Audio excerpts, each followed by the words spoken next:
Good morning, dear students. Yesterday I explained you the solu- I explained you the sentences of adverb clause of complex sentences, how to combine them. कल मैंने आपको समझाया था कि आपको sentences को adverb clause के through complex sentences को किस प्रकार से कंबाइन करना है, सिंथेसाइज करना है, ऐड करना है। And I hope you would have done, मैं आशा करता हूँ आपने ऐसा किया होगा। And now I am going to tell you the solution of the all 15 sentences. और अब मैं आपको पूरे 15 सेंटेंसेस का सॉल्यूशन बताने जा रहा हूँ। So let us start the sentences one by one. चलिए हम एक एक करके सारे सेंटेंसेस का सॉल्यूशन करते हैं। Sentence number first, I was ill I did not go to school. मैं बीमार था, मैं स्कूल नहीं गया। In this sentence we see that there is a sense of reason. यहाँ पर कारण का अभाव है और कारण के लिए हम जिस शब्द की मदद लेते हैं वो शब्द है because. So the answer will be I did not go to school because I was ill. मैं स्कूल नहीं गया क्योंकि मैं बीमार था।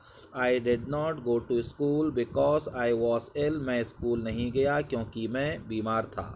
Sentence number second, Ravi is a lazy boy. Ravi एक आलसी लड़का है।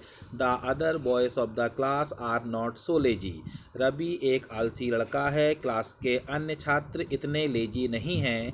अर्थात यहाँ पर कंपैरिजन का भाव है और यहाँ पर हमारा आंसर होगा the other boys of the class are not so lazy as Ravi. The other boys of the class are not so lazy as Ravi. Class के अन्य छात्र इतने आलसी नहीं हैं जितना कि Ravi. The other boys of the class are not so lazy as Ravi.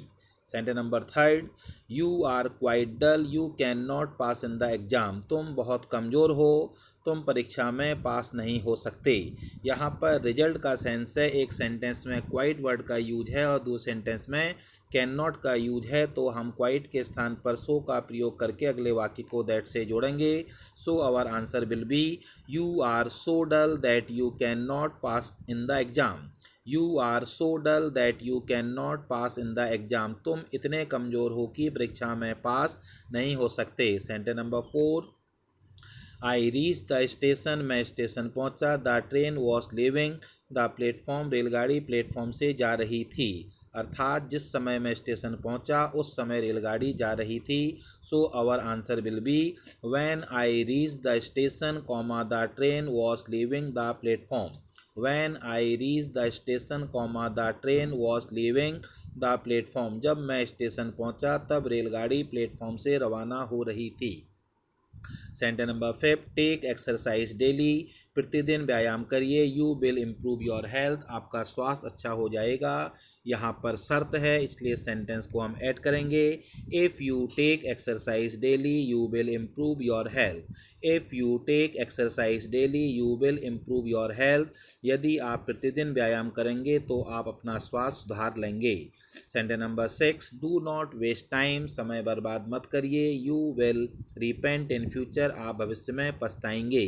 यहाँ भी कंडीशन है, हमारा आंसर होगा if you do not waste time. यदि आप समय बर्बाद नहीं करते हैं you will not repent in future. यहाँ पर शर्त के अनुसार हमको नॉट की आवश्यकता पड़ी इसलिए हमने नॉट को ऐड कर लिया। हमारा आंसर होगा if you do not waste time. यदि आप समय बर्बाद नहीं करते हैं you will not repent in future, तो आप भविष्य में पछताएंगे नहीं। The people go to temple. लोग मंदिर जाते हैं। They want to get mental peace. वे मानसिक शांति प्राप्त करना चाहते हैं। ये पर्पज है, उद्देश्य है। इस सेंटेंस को हम सो दैट से जोड़ेंगे। Answer, the people go to temple so that they may get mental peace। The people go to temple so that they may get mental peace। लोग मंदिर जाते हैं जिससे कि वे मानसिक शांति प्राप्त कर सकें। Next sentence, he waited for me. He waited till my arrival. उसने मेरा इंतज़ार किया। उसने मेरे आने तक मेरा इंतज़ार किया। He waited for me till I arrive. He waited for me till I arrived. He waited for me till I arrived. Next, number 9. The students or the principal, they ran away to classroom at once. इसका answer होगा as soon as the students or the principal, they ran away to the classrooms. As soon as the students or the principal, they ran away to classroom. जैसे ही छात्रों ने principal को देखा, वे अपनी कक्षाओं की ओर भाग गए. He is an intelligent boy, वो एक बुद्धिमान लड़का है. Other boys of the class are equally intelligent, कक्षा के और छात्र भी समान रूप से बुद्धिमान हैं. So our answer will be he is as intelligent as the other boys of the class. He is as intelligent as the other boys of the class. He is as intelligent as the other boys of the class. और उसका दूसरा answer हो सकता है the other boys of the class are as intelligent as he. The other boys of the class are as intelligent as he. Next, we were going to the fair. We saw many shopkeepers by the roadside. हम मेला जा रहे थे, हमने सड़क किनारे कई दुकानदारों को देखा.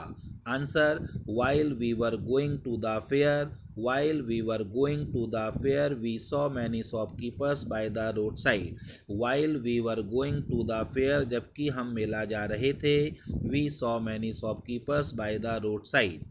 Next, he is very rich, he is a माइजर. यहाँ पर अपोजिट सेंस है.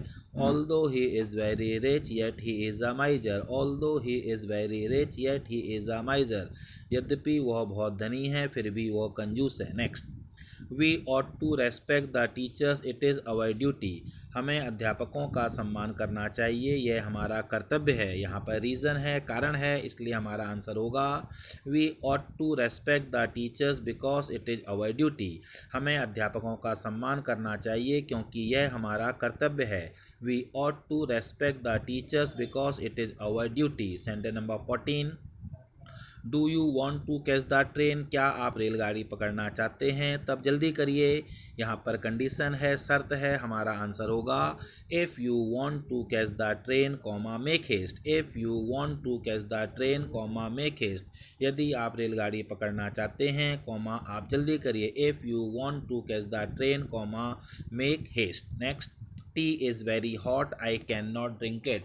चाय बहुत गर्म है, मैं इसे नहीं पी सकता. यहाँ पर रिजल्ट वाला सेंस है. So our answer will be tea is so hot that I can not drink it. Tea is so hot that I can not drink it.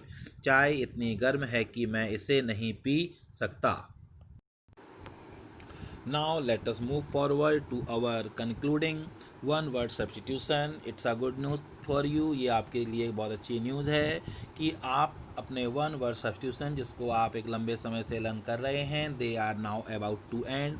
अब वे समाप्त होने वाले हैं. And the number 144 is a person with long experience. जिस व्यक्ति को जीवन में बहुत लंबा अनुभव होता है, ही इज़ कॉल्ड वेटरन. उसको कहा जाता है अनुभवी.